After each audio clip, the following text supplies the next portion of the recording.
All right, well, here we are again this Sunday night. Sunday night in the big city.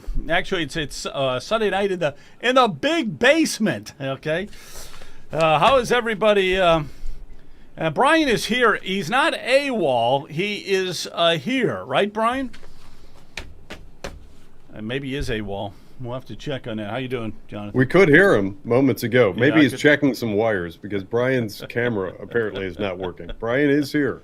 Brian is here. And we have John Plechnik as well. In spirit, as always. The commish is with us. Back by popular demand. How's it going? Mm-hmm. We're going to double your salary after tonight. I just want you to know that. So whatever we're paying you, you're getting twice as much. All right. We got a great guest tonight. Nikki Frenchco is coming on at 8 o'clock. Okay.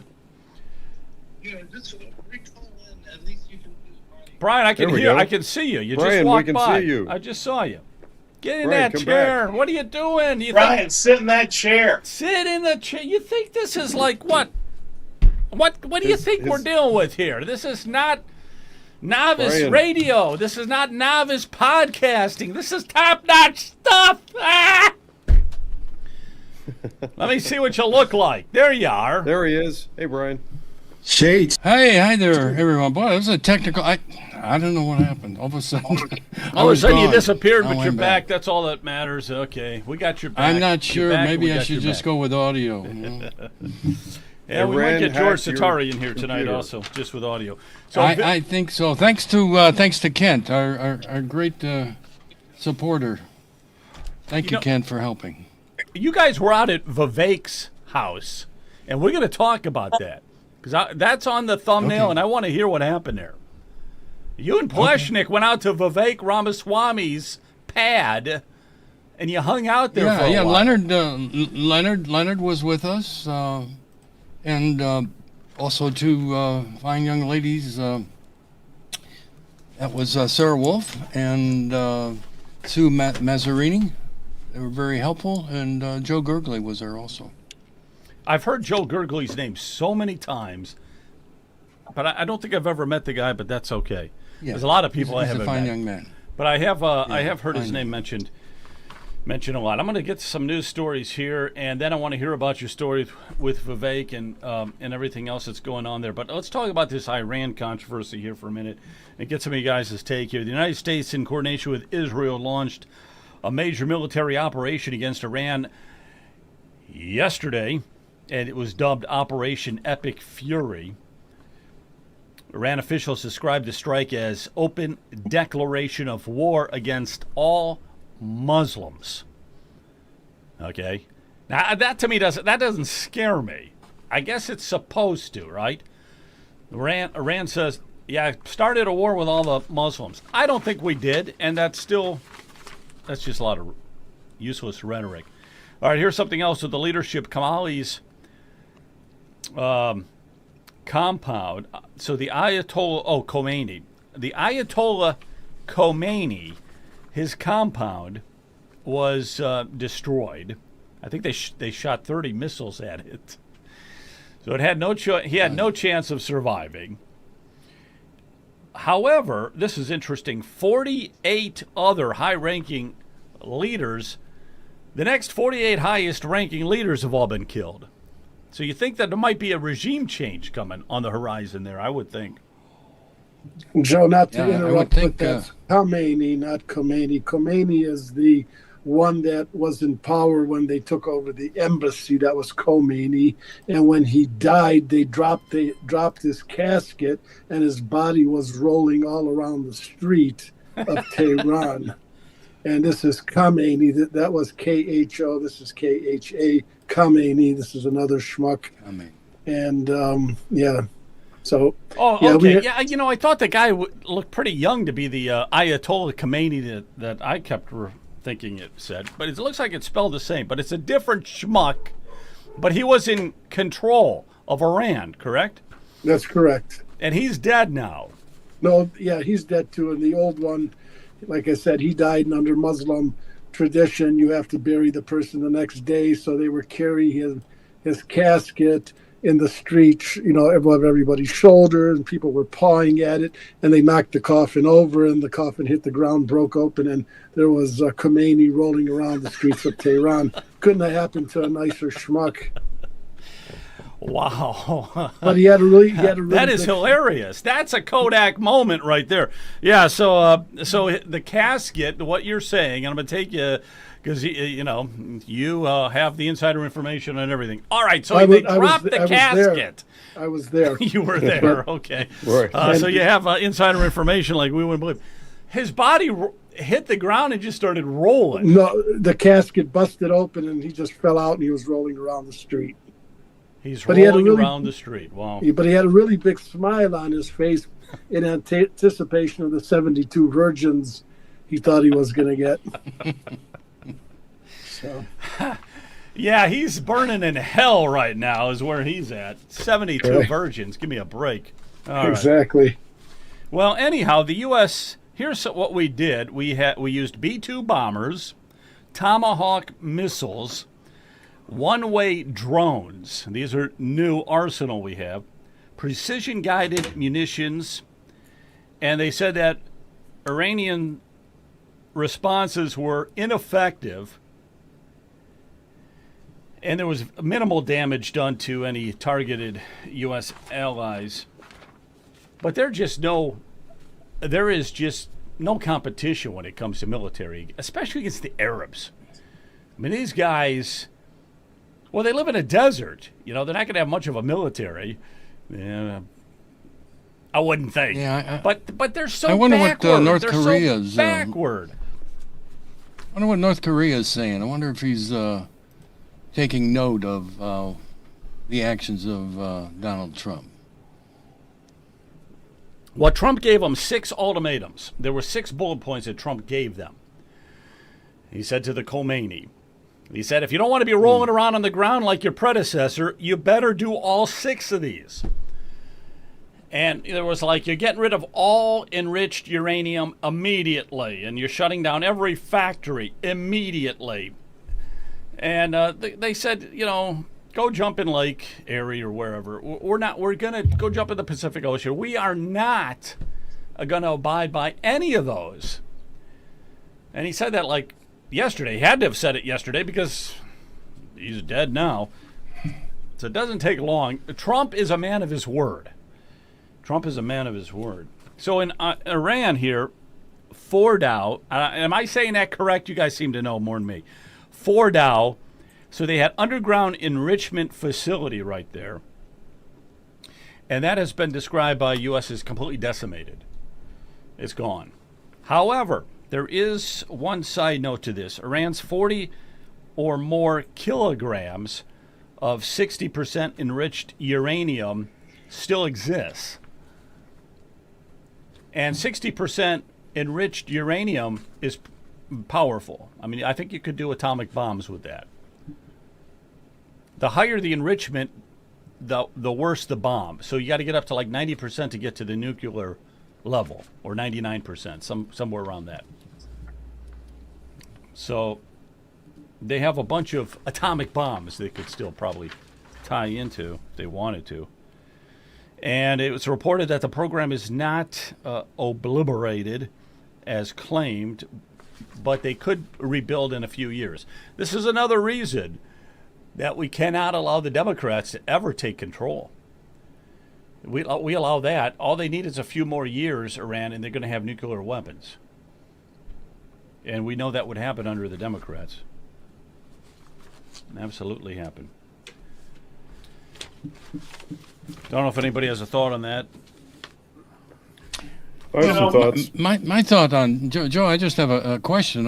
We keep hearing about the Iran's nuclear program, but we thought that was it was stopped with that last bombing, precision bombing. Right, 2025. A couple months ago. Yeah. So I'm a little confused.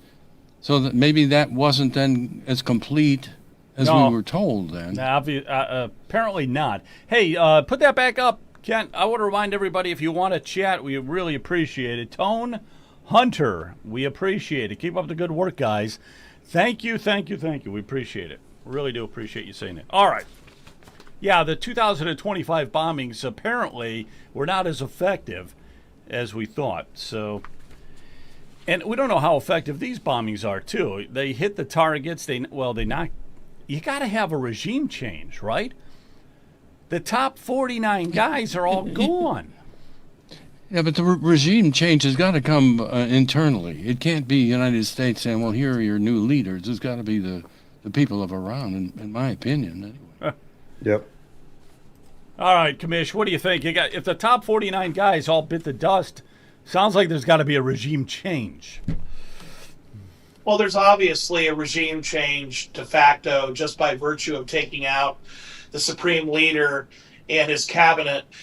But I think what we're seeing now in the United States is the contrast between Donald Trump, the Board of Peace and Peace Through Strength, and every other U.S. president in recent memory who's constantly putting boots on the ground for long-term occupations. Trump has been surgical, along with Secretary of War Pete Hegseth. He's been surgical, whether it's Colombia or it's Iran, goes in, takes out the target, deals with the leadership, and then pulls out. It's surgery rather than long-term expensive occupations. And God bless Donald Trump. There's a reason why Iranians are celebrating in the streets. He's giving them a chance at freedom without committing the United States to a long, bloody war.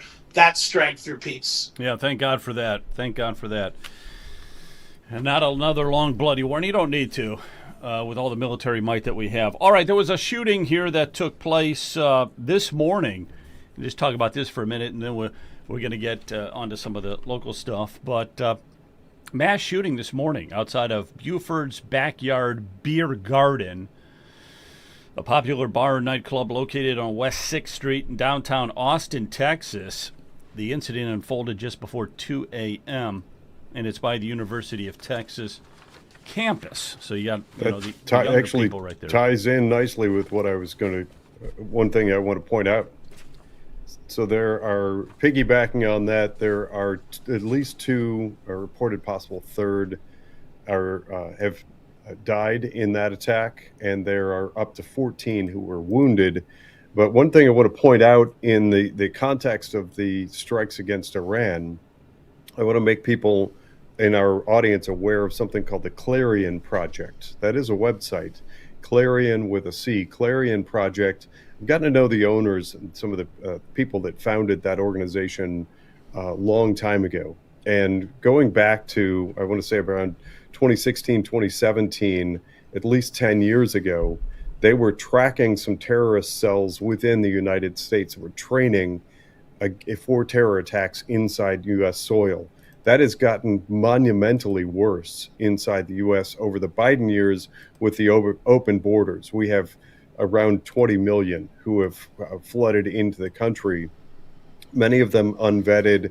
There are some people within our intelligence agency who are tracking, they say, at least 1,000 people inside the United States who are sleeper cell terrorists. That is something that I think we need to be publicly aware of and acknowledge. Clarion Project does a great job of tracking that. They have a newsletter that comes in your mailbox. You can go there and sign up. The owner, the founder of that actually is a personal friend of mine.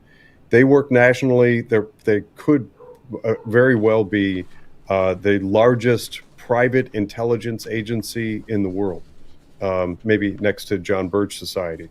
But Clarion Project, you should go and check it out. And I suspect, unfortunately, incidents like we're seeing in Austin, Texas, are going to be the next wave of attack within the U.S. We know we have a lot of people here illegally who plan us harm, and we should be on the lookout. Yeah, I agree with you 100% on that. So I'll just read through this a little bit more, and we'll go on to something else. But you're right. I mean, that's what they're accusing this guy of is, well, let me just finish up here real quick. It said the suspect driving a large SUV circled the block multiple times, firing his pistol out the window at people on Buford's patio and front bar.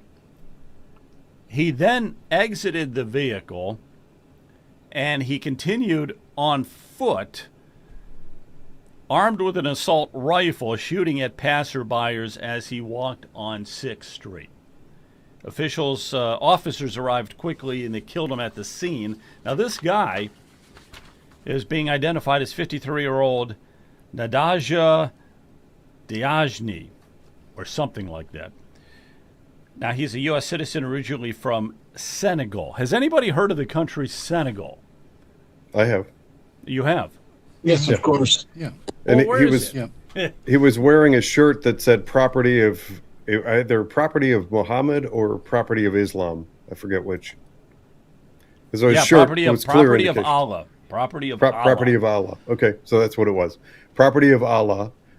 So it appears at first glance, there's no official report yet, but it appears to be religiously motivated. So that is really unfortunate. And if we're right about this, then this, I think, doesn't bode well for the prospect of future similar attacks. Well, there could be future similar attacks. We'll have to wait and see. This guy was a complete nutcase here. He had also an undershirt with the Iranian flag design on it, and he had the Quran in his vehicle. So there's a lot of red flags there. So maybe he's retaliating for what took place. So he's just going to go out and shoot random people, all right? But he was incarcerated, or he broke the law multiple times. I was reading, I forget how many times, but a lot. And of course, they for some reason or another, some of these people from these other countries, they never like officially get thrown in jail. They just always get a slap on the wrist and they're back out there. He was like one of those guys. But where is Senegal or whatever it's called? Where is that? Is that in Africa, or where is that located? Anybody know? You said you knew, so I'm gonna hold you to it. Oh, I think that's guess isn't we that could off the Google coast of North Africa? Senegal. I'm just curious. I'm assuming it's near the Arab areas and stuff like That's that. next to Ivory Coast, I believe. Okay. Oh, so southern. On the Atlantic side of the Africa. Oh no, But- it's actually So it is No. a country within Africa, Right, on the African continent. Okay. right. For some reason, I was thinking, I'm looking at it now. So it's no, it's North Africa. I was right. It's North Africa. It's not far from, what do we have surrounding it? Mali, Algeria, Morocco, Mauritania, Guinea, Sierra Leone. So it's hanging out in that area. Got you. it's in that area, and it is one of the countries on the continent of Africa. I'm going to go over to X here, guys, for a few quick stories here. So we're still talking about the SAVE Act. Yeah. Joe, before we go on to that, let's not forget about or brush the terrorists shooting up the barbecue place in Texas. People need to remember the story of Luby's Steakhouse or Luby's Breakfast Place in Texas. That was 40 years ago. And back then they didn't have, I believe, concealed carry or open carry. So some guy came into Luby's Breakfast Place or Steak Place and he shot up the place. And everybody was lamenting the fact that all their guns were in the car because they were not allowed to carry it into either a restaurant because of their liquor license. My suggestion is, such as yesterday we had McFan. People go to McFan or any meeting, they should also conceal carry or open carry. Afterwards, we go to lunch across the street. People should always be carrying because you never know when an incident like this is going to strike. So be prepared. At least have a revolver with 5 or 6 shots, semi-automatic pistol, whatever, because we just don't know when these knuckleheads, these terrorists, these degenerates can strike. And it doesn't necessarily have to be an Islamicist terrorist. It could just be a robber. It could be a disgruntled employee. It could just be your standard American nut. So I urge people to carry all the time. Right. No, you're right. We got to start carrying it all the time. I always forget to carry. I got a little 380, which I love because you can conceal it so easy, and I got to start remembering to carry it because I always leave. Yeah, it in the car. I don't own any guns because they scare me. But Oh, okay. Yeah. Right. Okay. Yeah, I believe that. Okay, 29 states are breaking the federal law to hide voter rolls from the DOJ. This is ridiculous, and if we got to get outraged. Exciting at this. election law news here at the DOJ Civil 29 Rights Division. states. Today, we sued 5 additional states for their refusal to turn over voter rolls in response to the Attorney General's request under the Civil Rights. So the DOJ is asking for voter rolls from everybody, and now we're up to 29 states to say that they will not. They will not provide. Is Ohio one of those? I don't think so, but I'll have to. I don't know what the 29 are. I'd have to look closer into that. We should look at the 29 and see if Ohio's on the list, because we're still waiting to figure out what happens with the roughly 1.3 million bad and questionable entries in Ohio's voter rolls that Ohio has been sued over. That's still a lingering question, as far as I know. We have no answer to that. And in Ohio, the fact that those people who have questionable entries, or maybe arguably bad entries in our voter rolls, are not forced to vote absentee or, provisional ballot. They just vote regular ballots like the rest of us, as if they were thoroughly documented and vetted and didn't have glaring issues and flaws in their voter roll data. That's just wrong and bad. So I'm hopeful that Ohio is not on that list, that we turn over that list to the DOJ. Well, I got a feeling Ohio we're voter one. rolls, Yeah, I got a and feeling we can we're one clean of it the up. good ones. So 31. There's still 31 good states. I got a feeling we're one of them. Most of them are blue states, but it's amazing because there's not that many. There's not 29 really radical blue states out there. So I'd have to look to see what some of the other ones are. Somebody put up a chat there that said that Minnesota has 87% registered voters. Minnesota is a disgrace. The absolute disgrace with the Somalians and everything. Absolute disgrace. I don't want to hear. They've got to be, okay, they were talking. Who are they talking? Oh, Jim Jordan. All right, now Jim Jordan's a congressman here in Ohio. He's one of our famous congressmen and everything like that. But he was on Fox News talking about, are there any arrests? Yeah, we're arresting. They've arrested a few people here and there, but they're all just like low-level election officials, just the lowest of the lowest level. I'm thinking, well, what about Tim Walz? When are you going to throw him in prison? When are you going to indict him or Frey, the mayor? We want to see the top echelon. Why is everybody so afraid to go after the big fish? Oh, anybody can go after these little minnows, and act tough, right? Yeah, it's terrible. All right, a couple other things real quick here. Let me see what else we got. I had to throw this in. I was there with I got a picture with Bernie Moreno. He was there at the Thirsty Cowboy. Here he is speaking. When he spoke, I'll just play it for a second. For the United States Senate, my name ID was 1%. I thought that was 1% when he started. 1% name 100 people know why not. That's pretty good. But evidently that's not a good number. But I beat Sherrod Brown because of all of you. Because you guys are willing. Because of us. Here's an interesting thing. Jay Edwards was speaking. Your local citizens could petition and put on the ballot to allow people to choose. Real quick, he's talking about data centers.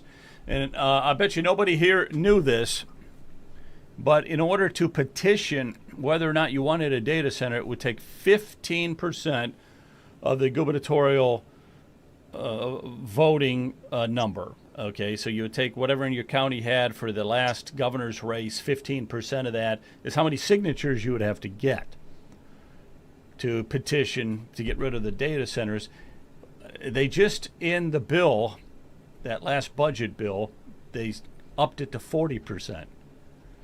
Oh, good grief. Yeah, up to 40%. Of course So they making did. it virtually impossible for us to try to stop any data centers. Amazing, huh? But I'll just play this for a second. Whether they wanted a data center or not. Those petitions required 15% of signatures in the last governor's election to be able to put that on the ballot. It was a way for you to tell your local officials, hey, we're taking matters into our own hands.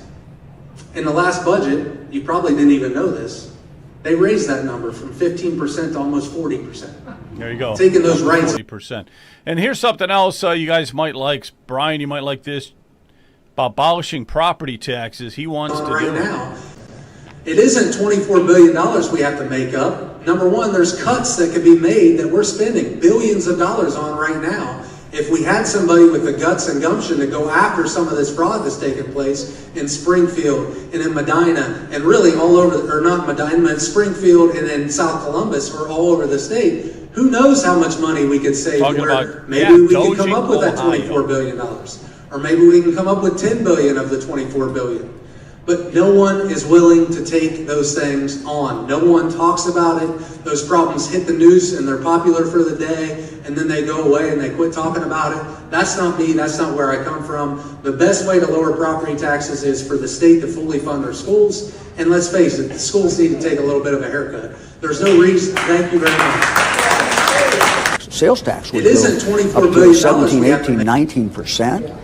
20% sales tax in the state of Ohio on products that you buy. So it would just be absolutely devastating. Abolish primary residential property tax only. Our homes are not businesses for profit. All right, let's get into some of the property tax stuff, if you guys don't mind. Brian and John, you went and visited Vivek's house. So you got to give us details on that. First of all, how was it that you were able to get into his house, get past all the guard dogs, and tell us a little bit about that, okay? I'll let you go first, Brian. Sure. There were 6 of us that were there, and we have to thank Sarah Wolf, a patriot out of Hamilton County, for getting us the invite to go to Mr. Ramaswamy's house, and we did. Was Leonard Gilbert, John Plechnik, Sarah Wolf, Sue Mazzarini, and Joe Gurgley, were there. And we have to thank Vivek. He's a very gracious, cordial host, and he welcomed us into his home. And for that, we are very grateful. We did get a chance. We were there an hour and a half. And what he wanted to know was he talking to the group that really is in charge of the whole movement? And we assured him, yes, he is. Leonard's name and my name are on the actual initiative petition. Leonard and I were the ones that started the movement. We are a coalition of grassroots groups throughout the state of Ohio. There is one group that does an actually fantastic job of collecting signatures. That's the Committee for Property Tax Reform, lady by the name of Beth Blackmeyer, and also Keith Davies. Keith is also on the committee. We invited him to be on the committee. But the decision makers are the Axe Ohio Tax or the Committee for Property Tax Reform. We are the ones that are making the decisions for the group as we move forward. So when we told Vivek that, he was fine, and he wanted to move forward with that. So we cleared that controversy up. We told him how we got started, why we think there was a problem, and basically we were telling him that our representative democracy, our legislators at the State House, they really have no time for the average citizen. They are not concerned about the average citizen. They would not meet with us to talk about any sort of amendments or changes to the property tax. And I've come to the realization, I mentioned this to Commissioner Plechnik the other day, and they do not fear the average citizen at all. We are really non-factors for the Matt Huffman's and really, and the Rob McCaulays and the Jerry Serenos, of the world. If a senior can't afford the property taxes, they should sell their home and move into an apartment. That's pretty cold, but that's the mindset of our legislators. And the gentleman that mentioned about cutting expenses, that's right out of the playbook of Commissioner Plechnik, where he says we're not going to replace dollar for dollar. We are going to cut spending first and foremost. I can tell you that Vivek was not on board completely with the abolishing of the property taxes. He made no absolute decision. He said that he would think of. I ended the meeting with would you sign the petition, and he said, well, give me a week or two to think about it. So I'm assuming that he's going to be talking to his Lieutenant Governor Rob McCauley, and I looked up Rob McCauley's position on the abolishing of property taxes, and that is he is not interested at all in abolishing property taxes. Maybe they'll do some reform, maybe just that's a definite maybe. So that's not good enough, for me. So what I have done is I reached out, through the social media, and I told the people that these people don't fear us. They're not going to do anything until we drop 1 million signatures right in their collective laps. And that's my new goal now, is to get a million signatures. Whether it's in 2026 or 2027 or what, we're still going for November 2026. But we're going to tell these legislators that we want to save freedom and liberty, not only for this generation, but for future generations. I told Vivek, I said, well, I asked him a question, what is Ohio first in? They're not first in anything. And I said, we do not have leadership in the state of Ohio. You can't continue to be on this path where you're number 8 in the country with property taxes and be satisfied with that. But it appears that our whole Republican leadership, they've just been quite satisfied to appease the All right, looks like Brian froze up. I want to send it over to you. Enough is enough. Gotcha. Very good, Brian. I'm going to send it over now to John Plechnik. John, you were also there at Vivek's house, and so give us some inside information on it, okay? Hello. Commissioner John Plechnik reporting for duty. So, first of all, thanks to Brian for extending the invite to join him in visiting Vivek Ramaswamy at his home. We sat down at the man's kitchen table and had a frank conversation on tax policy. For that alone, I got to give points to Vivek, because Brian doesn't need to tell you that we've reached out to virtually every public official and candidate. So John just froze up too. That's strange. And a real intellectual curiosity. I would construe his position as not conclusive, not made up. I think that Vivek is still forming an opinion on the abolition of property taxes, but he did express agreement with us on a couple of key points. Number one, the property taxes are too damn high. And number two, the fundamental solution to property taxes is not to raise other taxes, but to cut spending. He's like, you hardly need to convince, the co-founder of Doge that government should cut spending.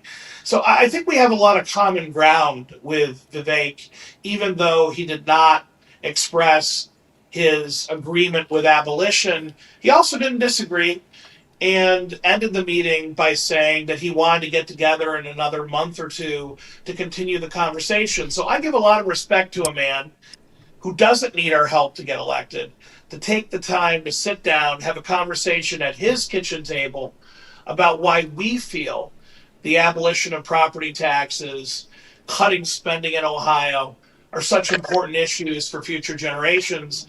And I truly got the sense that he was listening. My job as the tax professor in the group was to teach a history lesson, was to make sure that Vivek understands that the state legislature has kept more and more and more money in Columbus as their budget has gone higher and higher and higher, and that this trend has to be reversed, not just stopped. It has to be reversed because the people of Ohio cannot afford to pass a new tax, a new fee, a lottery every other year to feed this insatiable beast, this miniature Washington, D.C., this swamp that we call Columbus. To say that we need Doge is an understatement. Columbus has kept the state sales tax, which was passed for public schools and local government. They've kept the vast majority of the state income tax, which was passed for public schools and local government. They've kept the lottery. They're keeping the marijuana tax. It is unbelievable, the insatiable greed of Columbus. And we're never going to be able to balance this budget and get taxes under control without cutting the Columbus budget. There just is not another way. To suggest that we're going to do without roads, police, or fire is ludicrous. Ain't never going to happen. To pretend that taxpayers can afford ever increasing property taxes is just ludicrous. There's only one solution to this problem, and that is two words: cut spending. And I was glad to hear that Vivek understands that. I was also glad that Vivek heard Brian Massie out, heard me out, heard all of us out on how we reached out to our state legislators and told them years in advance, not weeks, not months, years in advance, that this revaluation was going to be an epic crisis because of the record high inflation, the Biden inflation coming out of D.C. And he shook his head and I think genuinely expressed shock that the state legislators had treated we the people so disrespectfully when so many different folks with different backgrounds, whether it's me coming at it as a local elected official and a tax professor, Brian coming at it as a senior, or any other, just ignoring everyone and saying, as long as we close our eyes, stick our head in the dirt, and ignore this for 3 weeks, people will go away. I think Vivek was horrified to hear that, and it gives me hope that as our next governor, he's going to hold our state legislators to a higher standard than Governor DeWine. Let me ask George, and then I'll go over to Jonathan. George, you have a question for either John or Brian when they visited Vivek that you're curious about? Does he have a nice kitchen table? Yeah. What's the house look like, guys? What does the house look like? It's a very nice house. Yeah, I think he just bought a house in Bexley, right near the governor's mansion, because he's expecting not to live in the governor's mansion, is my understanding. But did he express any interest in any kind of reform? Let's say abolishing real estate taxes on residential homes and just keeping it on commercial property? Did he express any sentiment in any direction? No, he mentioned reform. Go ahead, John. If I could jump in, George, I think you're asking, what did we discuss with Vivek that was short of abolition? And there were really 4 things we discussed. Of course, Brian raised the issue with Vivek, how you're pushing to abolish income taxes. And he said yes, and that he believed that if he gradually cut them over time due to the phenomenon of the Laffer curve, and he noted that Art Laffer had been sitting at his kitchen table a few weeks before us. So he had the famous economist there earlier to talk to him.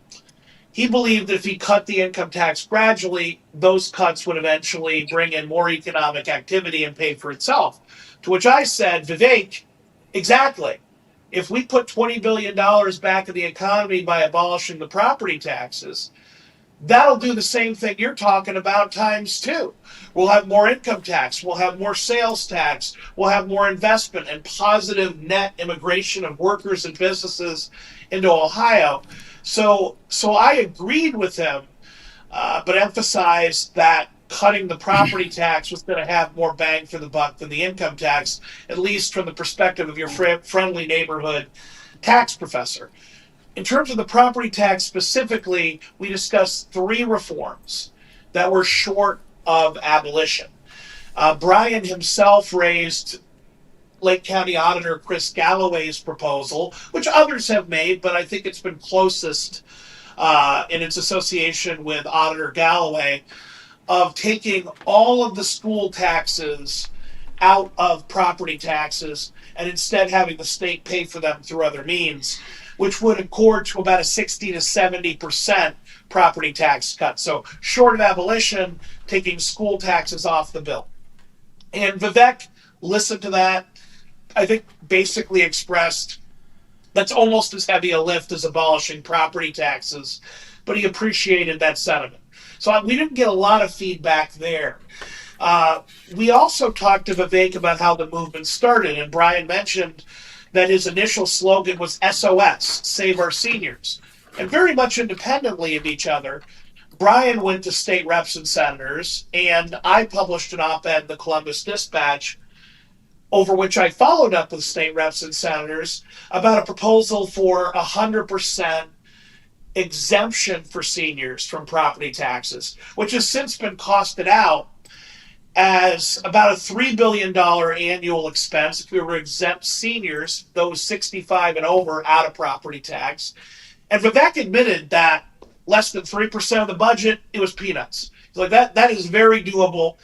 And to some extent, it seemed like he was shocked that the state legislature hadn't more seriously considered 100% property tax exemption for seniors. He didn't commit to it, but just reading his response, he indicated that it was a relatively small ask in the grand scheme of the Ohio budget, and was kind of shocked that there wasn't more examination given to the issue. Finally, we talked about my proposal to have a Prop 13-like valuation system. I agree with Brian. Ohio shouldn't be in the business of valuing homes, and I'd prefer to have no property taxes.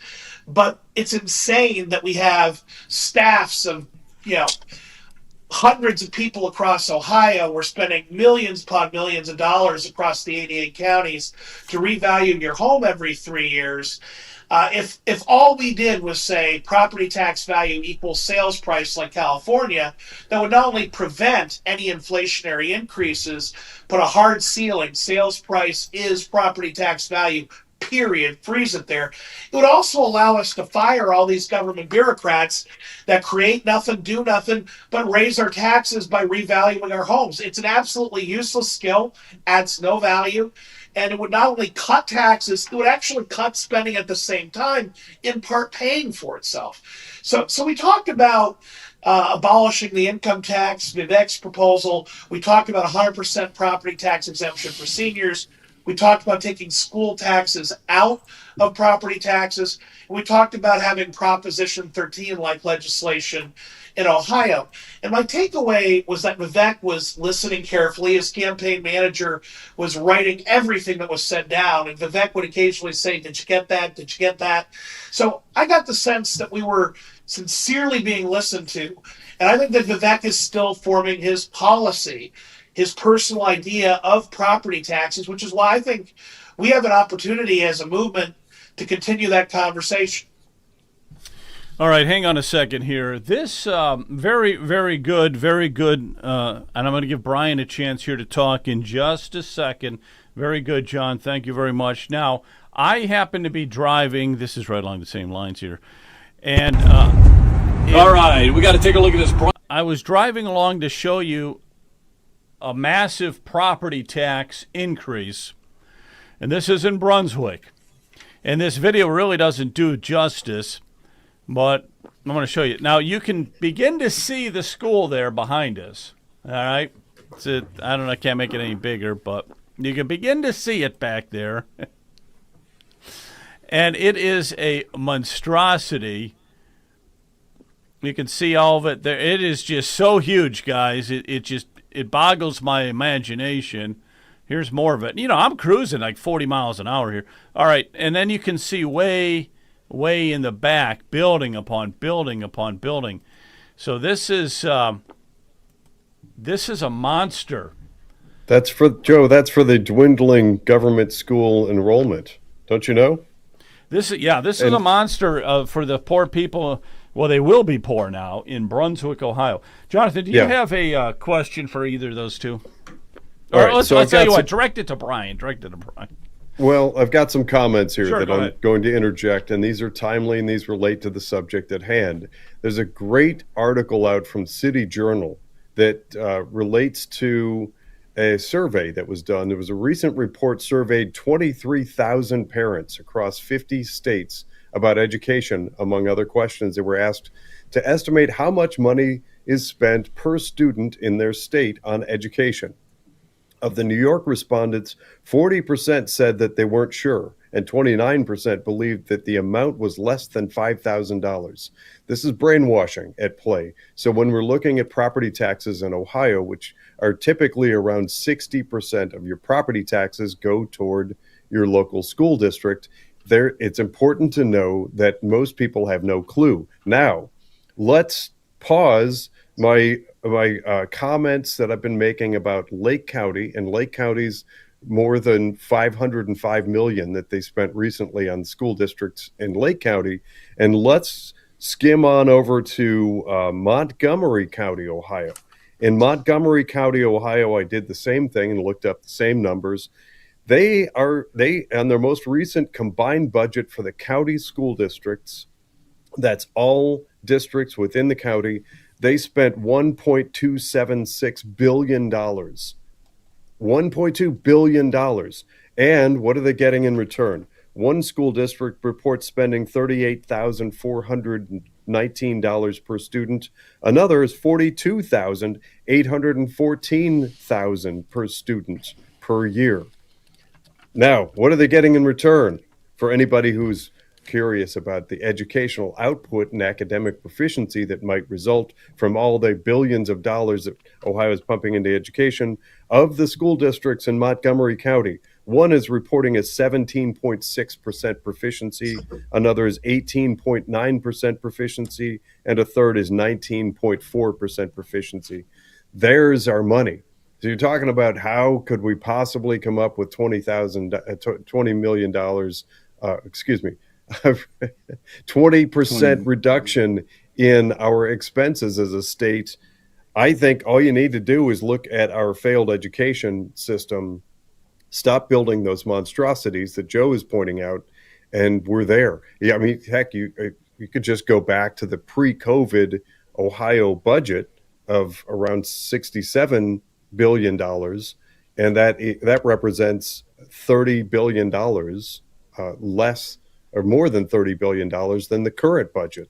So there is all kinds of money to be trimmed, and anybody who's saying we need to replace dollar for dollar is barking up the wrong tree. With places like Montgomery County, Ohio, spending $1.2 billion on proficiency levels in the teens, and places like Joe is pointing out building these Taj Mahal monstrosities, we're spending money incorrectly.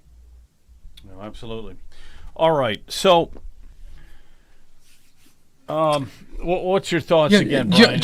Anything else? Again, I want to make sure that our listeners understand it's not a revenue generation problem. It is a spending problem, but it is also the state legislators, as Commissioner Plechik mentioned, are holding onto the money.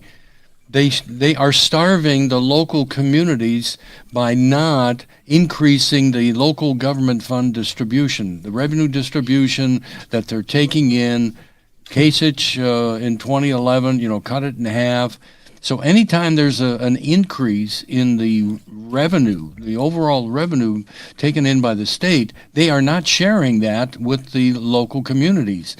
We are spending more on libraries than we are for the local government funds. So what that means is that the local communities, in order to maintain their police, fire, and roads and bridges, have to go after either income or the property taxes. But as everyone is saying, there's still, 2/3 of the property taxes are for schools, and so why would we continue to pay this kind of money? It's just unsustainable, and we're not getting good results. We're getting crazy results, horrible results, and if you didn't send your kids to the public school, then you have to double dip. You have to pay these enormous property taxes, and then you got to pay the private school tuition on top of that.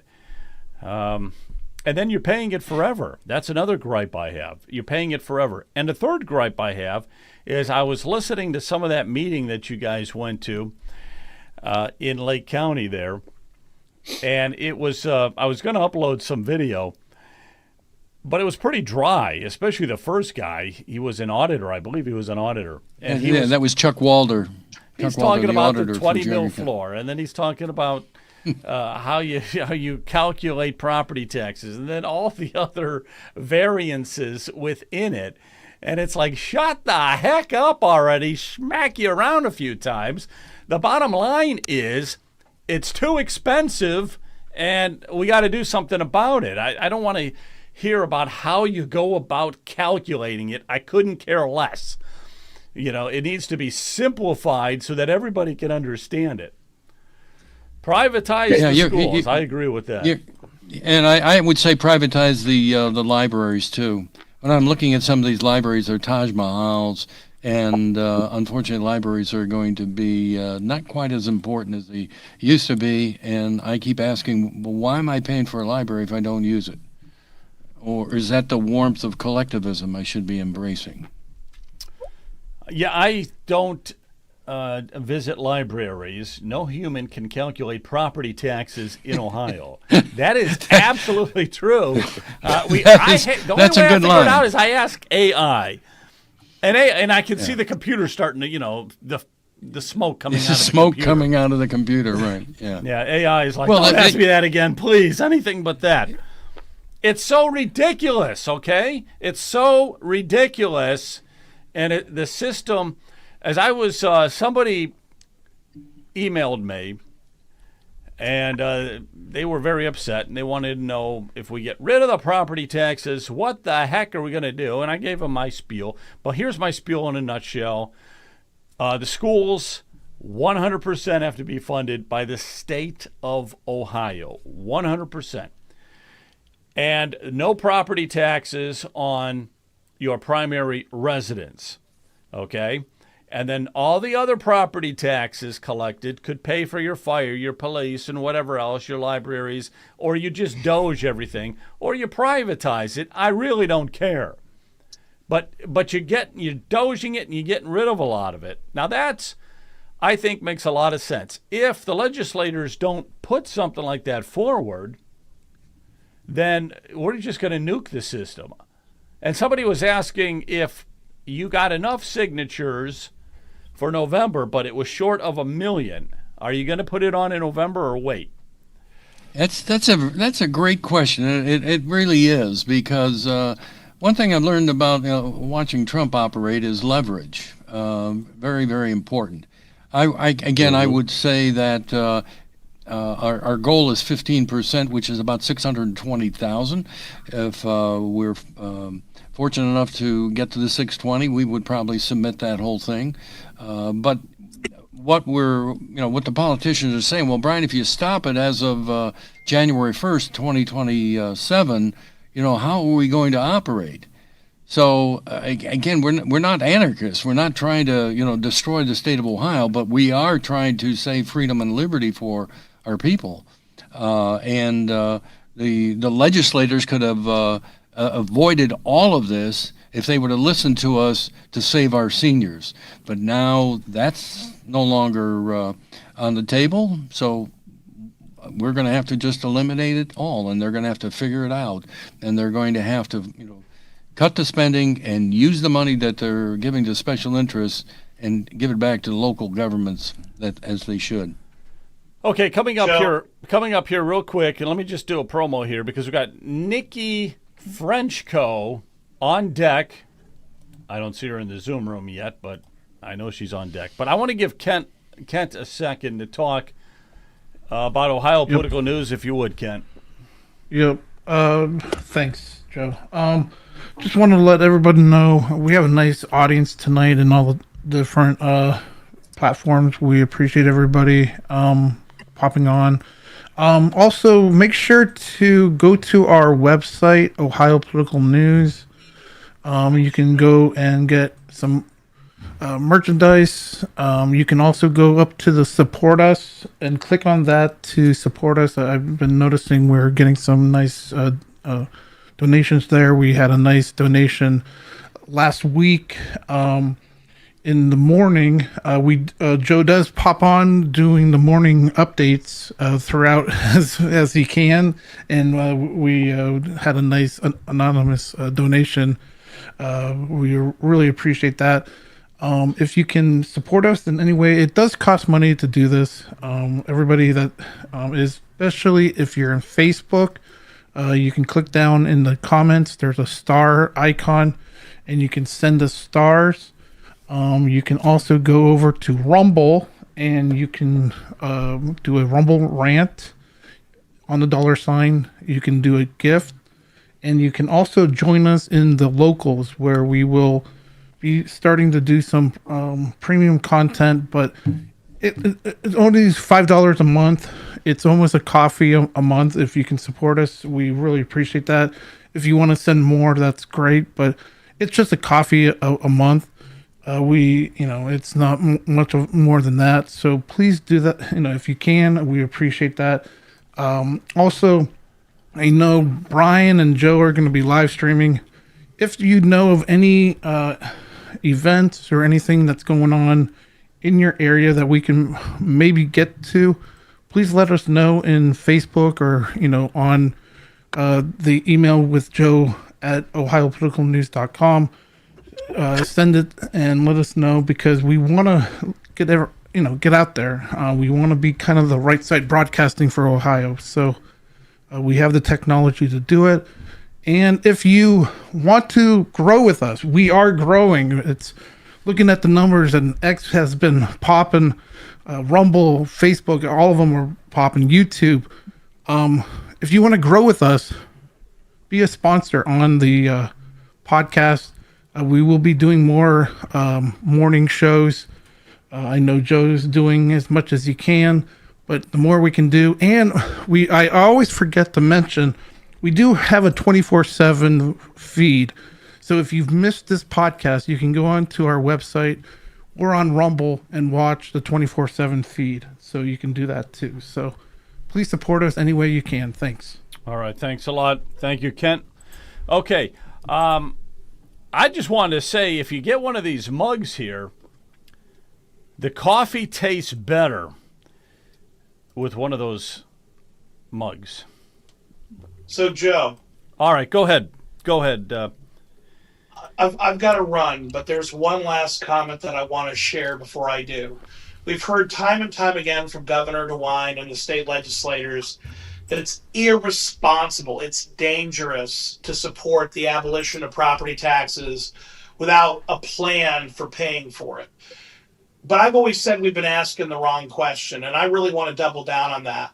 What's irresponsible is to oppose the petition to abolish property taxes without a plan to make the taxpayers whole. Because you can't be proposing that we're just going to keep raising taxes until we've taxed everyone out of their home. Let's just be clear here. That cannot be what you're proposing. So if you want to be responsible, tell me where you're going to get $24 billion to make the taxpayers whole. How are you going to fix that? And if you don't have an answer, you need to sit down, shut up, and do some homework. Because that's the real question. How do we make the taxpayers whole? And if you don't have a plan to do that, it would be irresponsible not to support the petition to abolish property taxes. We really need to put it back on them, because government is the problem, and the solution is to cut government. So accepting this nonsense that individual taxpayers are supposed to come up with the biennial budget for Ohio and not the chair of finance for the state senate or the governor, that's just silly, right?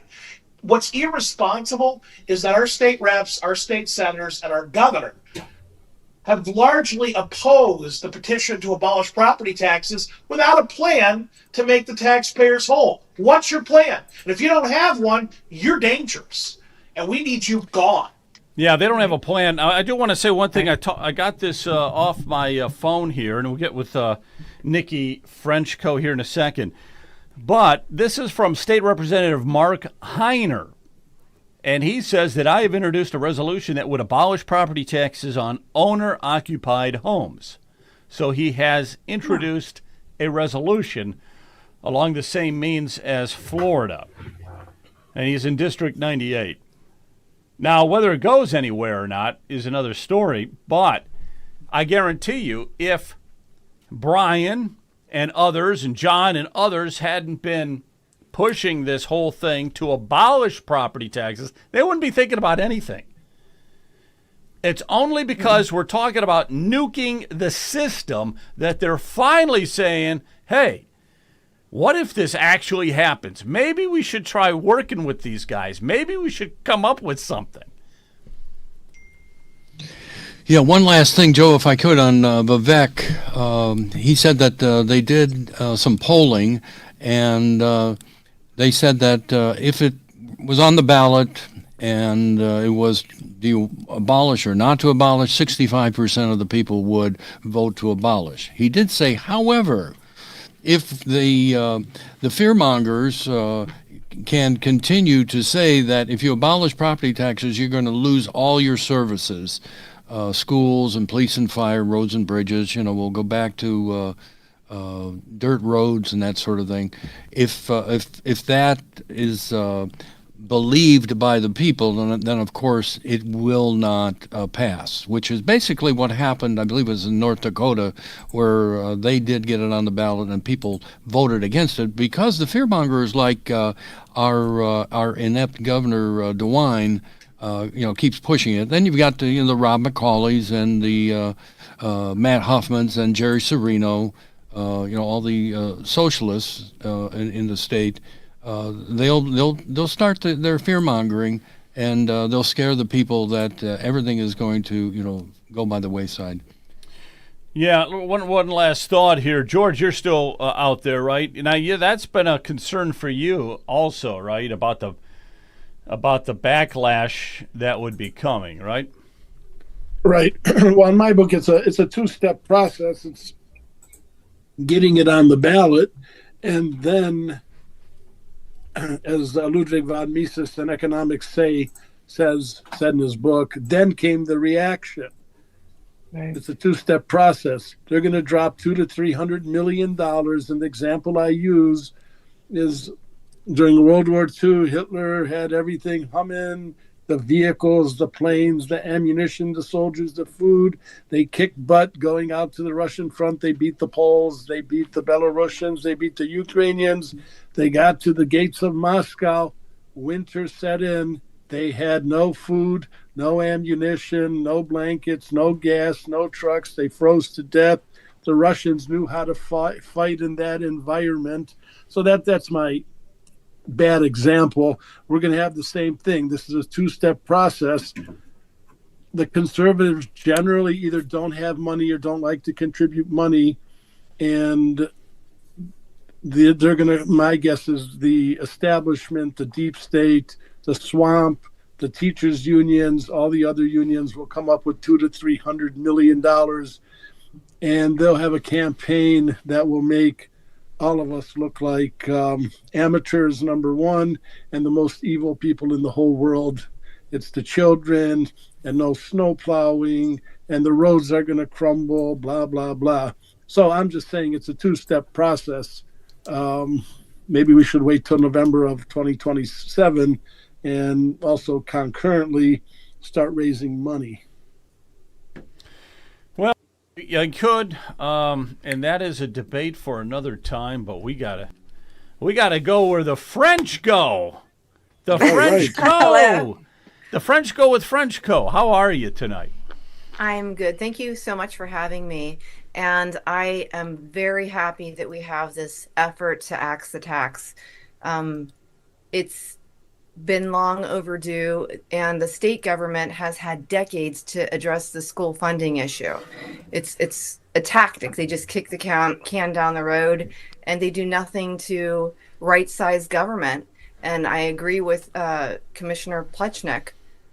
It's time for them to scale back government, stop spending, cut the size of the state government, and give more power and authority back to the local governments.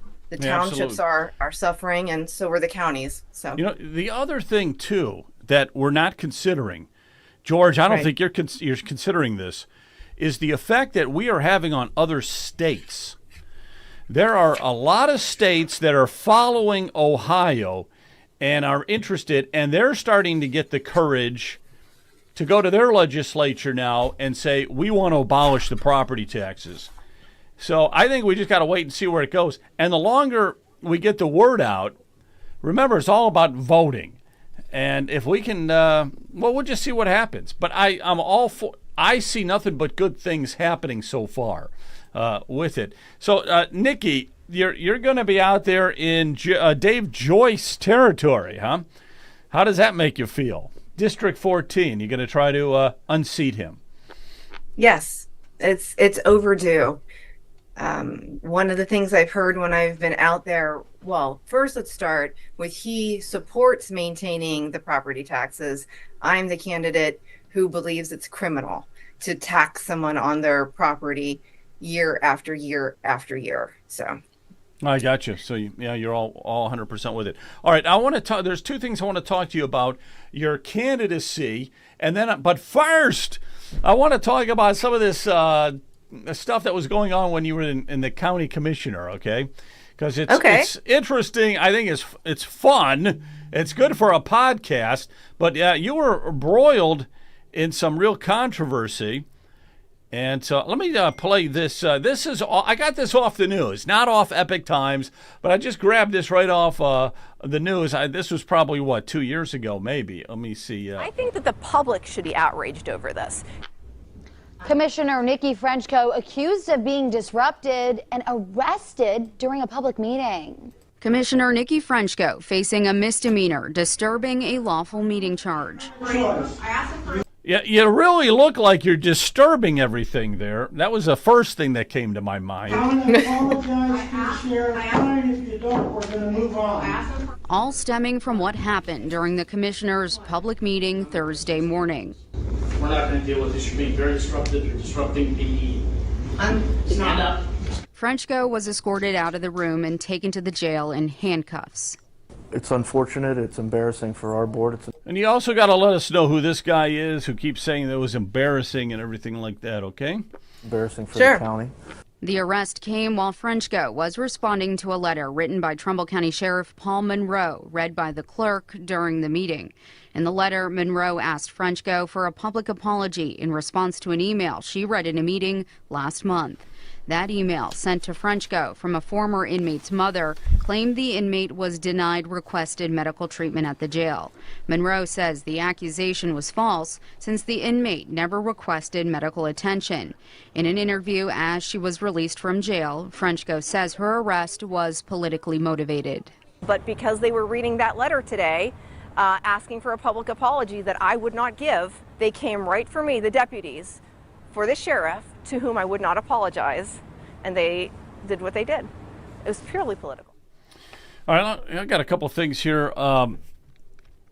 You were raising concerns about jail conditions shortly after taking office in 2021. And you said that they were systemic failures in medical treatment under Sheriff Monroe. And that's the letter that they wanted you to apologize for, Sheriff Monroe.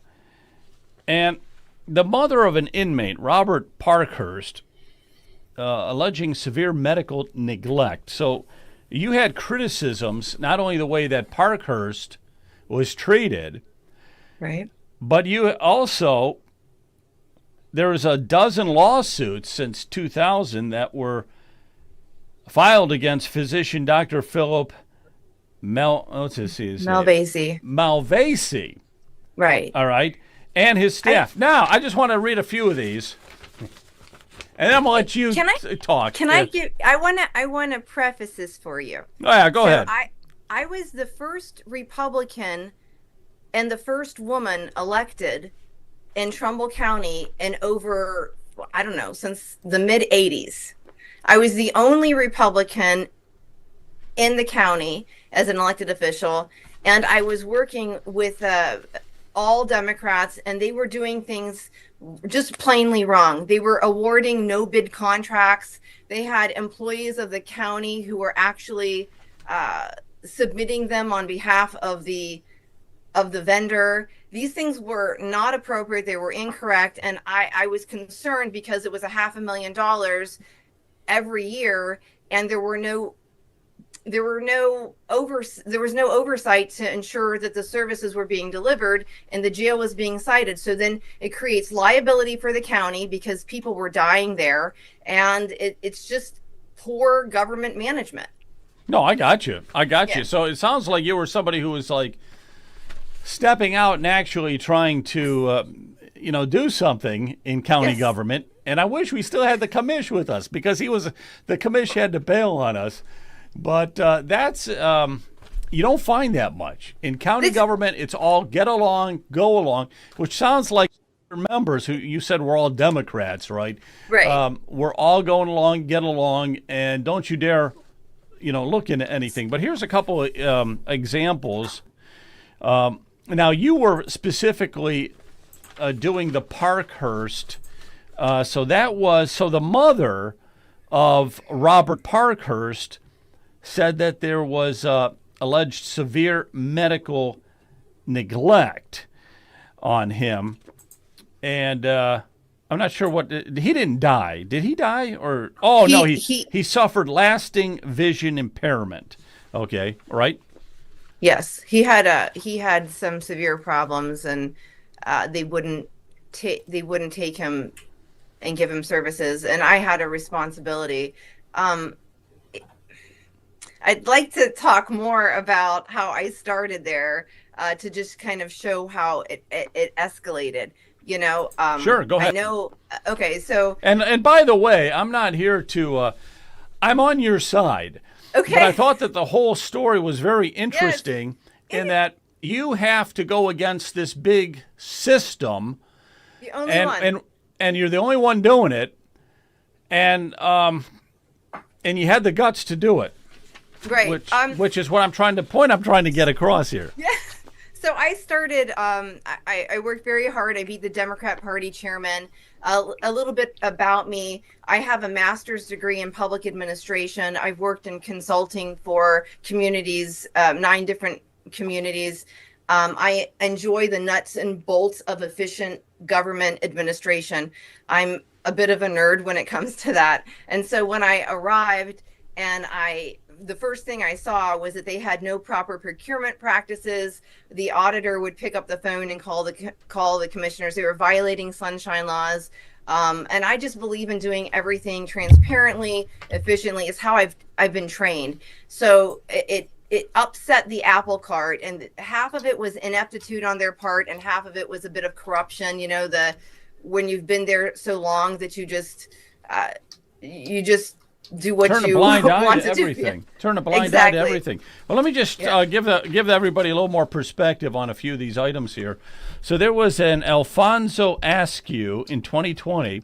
Oh, that was terrible. He was booked for, he was booked in November 6th, but he was suffering from severe abdominal pain, vomiting blood, breathing issues. He died from shock.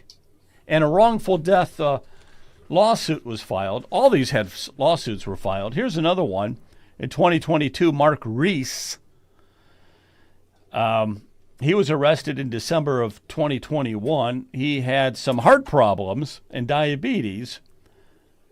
But they weren't giving him any medication, apparently. They took him off his diuretic and his insulin. And he died.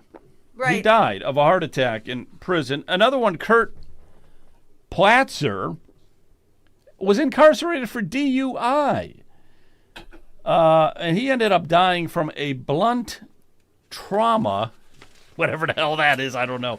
Anyhow, there's over a dozen lawsuits, and that's just the ones with the lawsuits that were filed.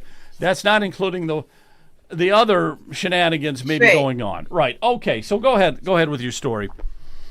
And my name is with a K-O, just letting you know. Oh, not C-O. Yes.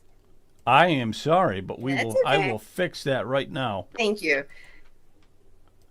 All right, I'm going to set this up for these guys that can ask you some questions, okay? And we can also piggyback into your run for Congress.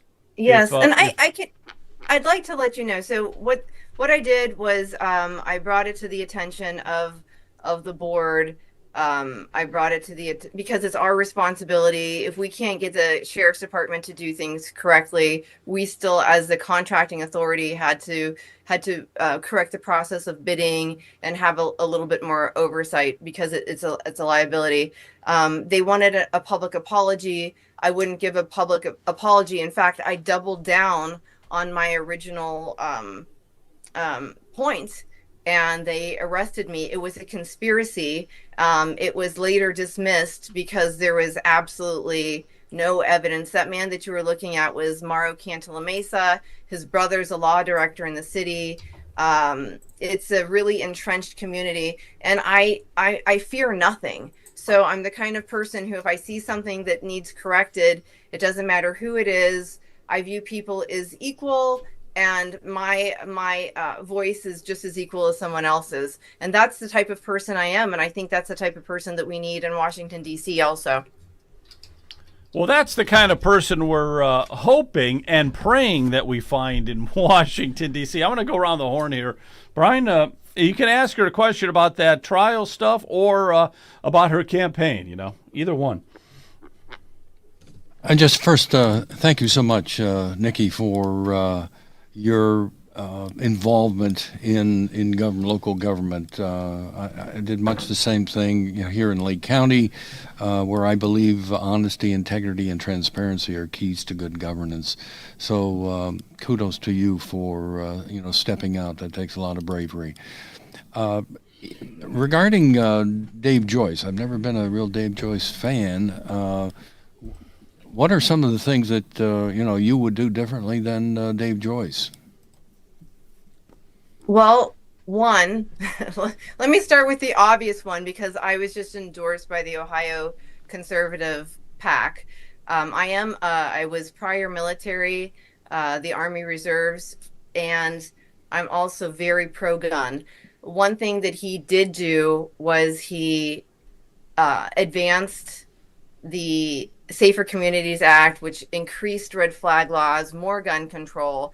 I am of the opinion, and I am of the opinion that the federal government should not have a registry of any of our weapons, and that should also be transferred to the states.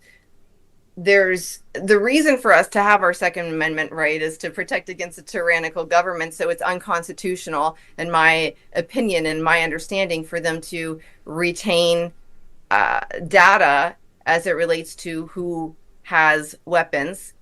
And I also believe that that particular section should only apply to American citizens. That's one thing.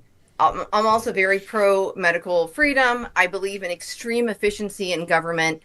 When I was commissioner, there were a lot of complaints about me being too meticulous because I would want to make sure that we read everything before we voted on it, that we had more information. The fact that he just goes in and votes 55% of the time with the Democrats, that's problematic for me. Maybe he should run as a Democrat, because the majority of his finances are coming from the Center Forward initiative, which is the reason why he's voting like a Democrat, because he's funded by that. So when it comes to the budget and the omnibus bills, rather than just passing them and moving forward, I'd be the person who says we need to break these down, vote on them individually, take the time to see what's in them, and do them as we should be doing. Those are some of the things that I'm willing to stand up and do. I believe that we need to be reducing the size and the control of federal government. Also, I personally understand the definition of what a representative is. A representative is one who represents people. They don't, and specifically for this job, it's the 14th district. It is not a representative of the PACs and the lobbyists and the political elite and the DC insiders, and he has lost touch with what it means to be a Northeast Ohioan.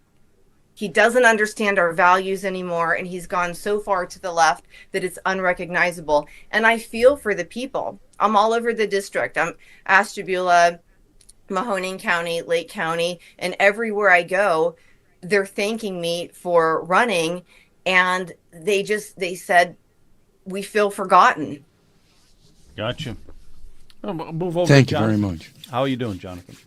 Yeah, great comments. Thanks for joining us, Nikki. I am going to make a comment on a text that was sent to me, and then I have a question for you. Somebody sent me a text from election polling results. According to this, on March 1st, there was an Ashtabula County Republican breakfast poll that places Nikki Frenchco. Yeah.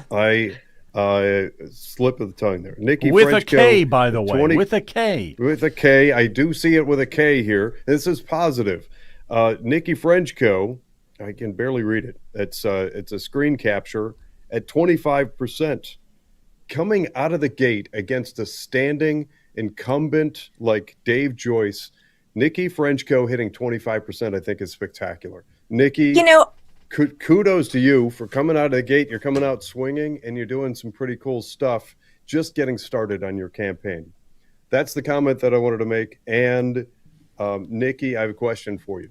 Just hypothetically speaking, if you were to venture into a county environment, and I'm tying back to something that comment that I made earlier in the show, having to do with education, because I understand that you're strong on education. If, let's say, hypothetically, you were to venture into a county that was spending nearly $1.3 billion as a county on government-run schools, and some of those school districts were reporting over 38,000 per pupil. One was 42, almost 43,000 per pupil. And then you're getting reports that these districts were hitting 17, 18, and 19% proficiency. Would that be a red flag for you? The Department of Education is already a red flag for me. I believe, again, that it's too much control. Our government has been set up now as a multi-billion-dollar industry, and it's taken the control from the people. And I believe that the states know best how to spend money and what to do. And I think that eliminating that department and the oversight at the federal level is important. That's the feedback. I see the charter schools as helpful. More people are homeschooling. I like education choice. Yeah, beautiful. And kids clearly are the target right now. The left are targeting the kids. They have been for 75, 100 years, and we're only starting to catch up with that as a society. The dumbing down, and I have to say at this point, if you haven't arrived at the conclusion, listening audience, that it's intentional, then please pay closer attention. The overspending, the overtaxing, and the dumbing down, we see a degradation of educational curriculum, and it is egregious and awful. It ties in with property tax. I'm glad to hear that you were supportive of abolishing property taxes. I really like what I'm hearing from you, and I see the very beginning signs. And I want to put that in perspective for our listening audience. When you come out of an environment like Nikki is in, her name outside of her community is not nearly as well known as Dave Joyce. Dave Joyce has been sitting in office for, I've lost track of how many years. He has a massive advantage. And this early on, to see polls that place her at 25%, it tells me that I think she's within striking distance. And good for you. I hope that you continue a good run. To speak to that, this is an event with political insiders. It was the party's event. And a lot of people don't realize how we end up with our congressman and how he in particular got his job. Does everyone remember this? Oh yeah, that's a good Dave point Joyce, to bring up. how he was elected. Right. Was he appointed, or did he have to? I don't know. I think it's important for people to know how that happened and to understand that that is what is going to happen next. That is why he's angry. These seats end up getting bought and paid for by the highest bidder. They're going to put someone else who's a mealy-mouthed, docile puppet. And I believe that, I'm hearing insiders say that next up is going to be Dolan. So that's what they do. And this is what happened with him.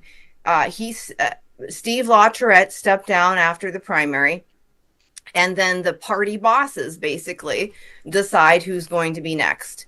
And I think that that's unfair. When they do that strategically, they're taking away the right of the people to decide who the representative to Congress is.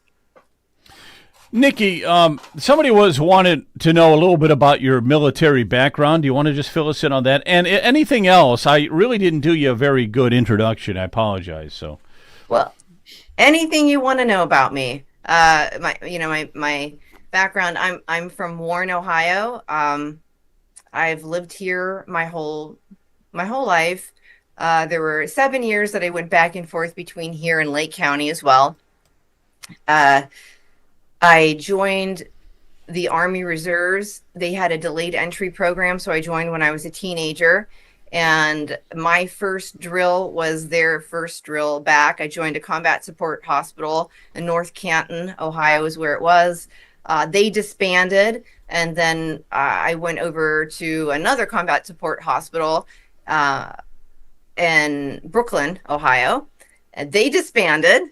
And then I ended up at a Corps Support Battalion over in Lordstown in a job where I wasn't MOS qualified because what they were doing, it was during the height of BRAC under Bill Clinton, and they just started closing all the bases, and I believe it's made our military extremely vulnerable. So that's what I did. I was a reservist, and I happened to be there not during wartime, but in between conflicts. So that's very I know good. people have asked me about that. I'm gonna send over to George. Okay. George, just a minute. But first, I got one other question here. That you were a county commissioner. You were elected in Trumbull County, and apparently it was all Democrats. I mean, how did you get that seat? Can you tell us? How'd you win that? I busted my ass. I'm a hard worker. That's the thing. I know David Joyce was upset that I filed because word was he doesn't like campaigning. He doesn't like talking to people. He doesn't enjoy that. I thrive on it. I love getting out there and meeting people and hearing what's important to people. That's what makes you able to represent your people, is when you connect with them. But that's what I did. That's what I did in my county. I was everywhere all the time, morning to night, talking to people, always on social media, door knocking. Wherever there was a group of people, that's where I was. And that's how I overcame the monetary difference, was just getting out there and working hard. Awesome. Also, I don't know if anyone wants to know my background. I think I mentioned that I have a master's degree in public administration. I first got my bachelor's in social work. I have a real estate license. I went to appraisal school. I'm very familiar with the property taxes because one of the things that I used to do for a period of time was actually helping people to reduce theirs with the Board of Revision. At the county level by doing the appraisals for them. Then I worked for a consulting company and did community economic development, planning, budgeting, CDBG, housing, infrastructure. I had a lot of communities from down in Jefferson County, Medina, Wadsworth, Trumbull, Mahoning. I can't remember how many clients we had, but I loved that, and I started at the Planning Commission just because I loved government. It's my thing. Some people are born to run. Born to run. That sounds like a Bruce Springsteen song. I don't like politics, but I love government. There, George, are you still with us? Because I can't see you. I just have to always. Yeah. You don't want to see me. I don't cast a reflection anyhow. But you're AI generated. I'm telling you. I am. Really are. I am. Yeah. I was always afraid to run for office because my campaign slogan would be, "If I'm not dead in 4 years, I'm not doing a good job." I thought maybe that's probably not the best approach. But yeah, we appreciate you running. And by the way, I do like your glasses. Thank you. But my thought is one comment I have to disagree with. You said these leftists and liberals and everybody, they give money to Dave Joyce and he does their bidding. I think it's the chicken and the egg.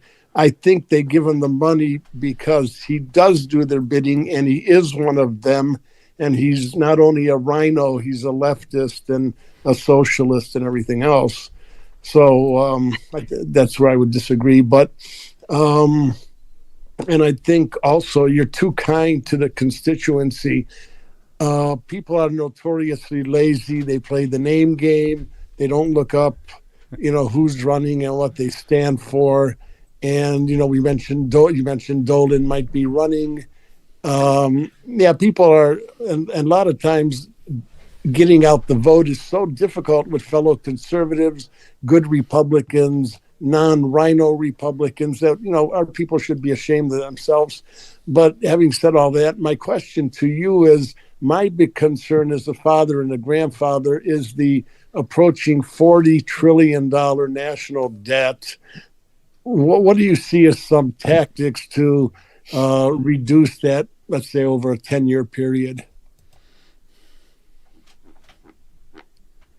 Well, one of the things that I already spoke to is actually dissecting the process and voting on things separately, as opposed to in a huge bill where they play gotcha if you didn't vote for a certain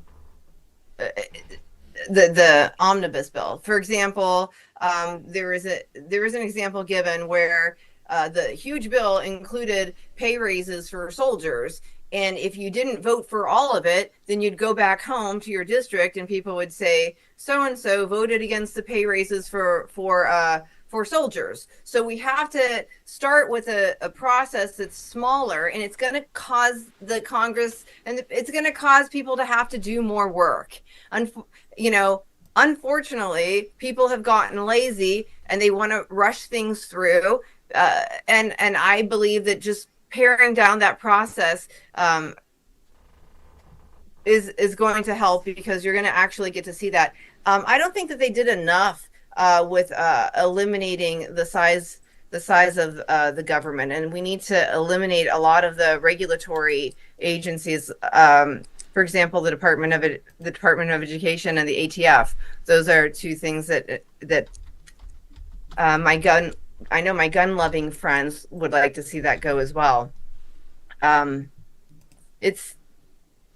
We can't. Another thing, I don't believe we should be spending money on foreign aid. I'm an America First Republican, and everything that we do should be in consideration of future generations and future impacts in our American people. That's been a problem. We can't give aid to countries that are already giving their citizens free medical care and free college, while we are here with our veterans sleeping on the streets, and our grandchildren Absolutely. facing debt. That's what America First is. And we need them on both sides of the aisle. Yes, absolutely. And I'm sorry if I missed the part about only voting on one thing in a bill, because I did step out for a minute. I'm sorry if I missed that. But there are certain groups that are promoting basically every bill should be one subject.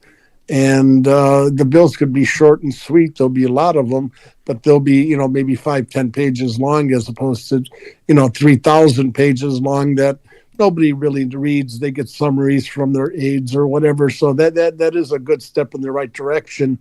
And then President Trump has cut personnel at the federal government, I think, quite a bit. The problem is most of the funding has to do with entitlements and, Social Security and those kind of things. So I don't know how we get those under control.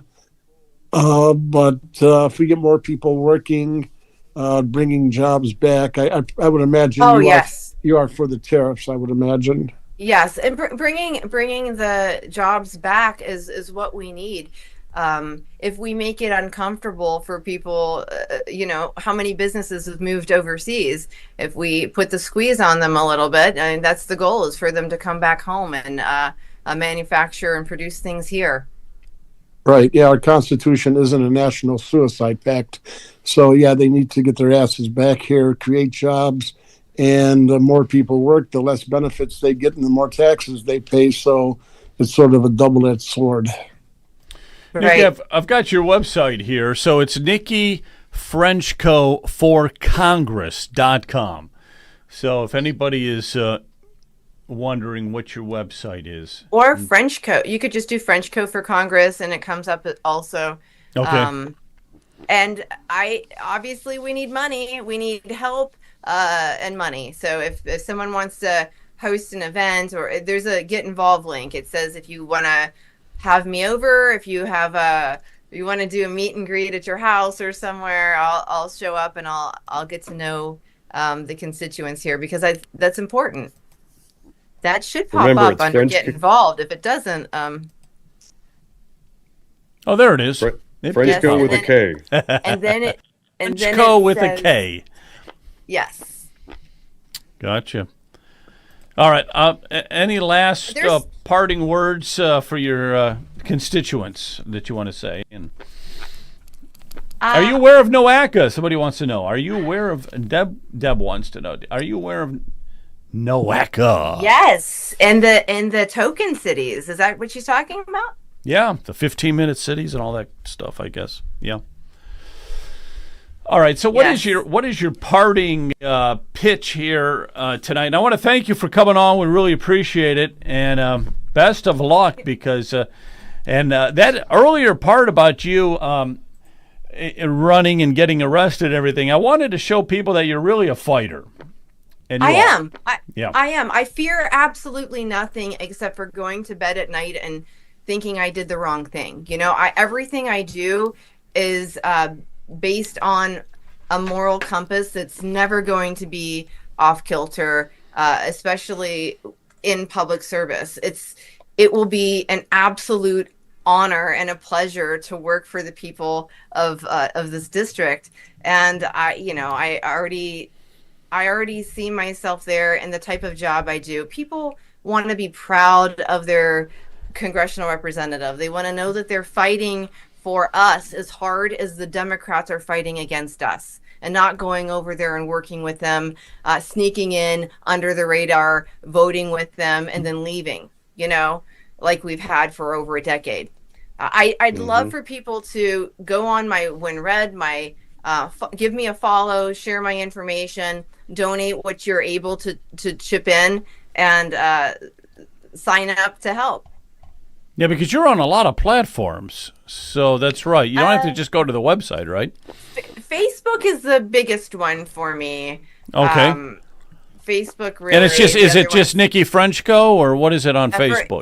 Nikki Frenchco for Congress. And if you go on the top of my website, you can click onto them as well. There are links.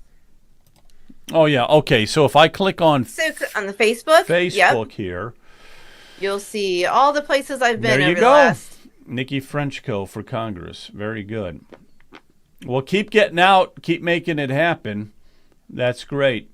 That is wonderful. We appreciate you joining us here tonight.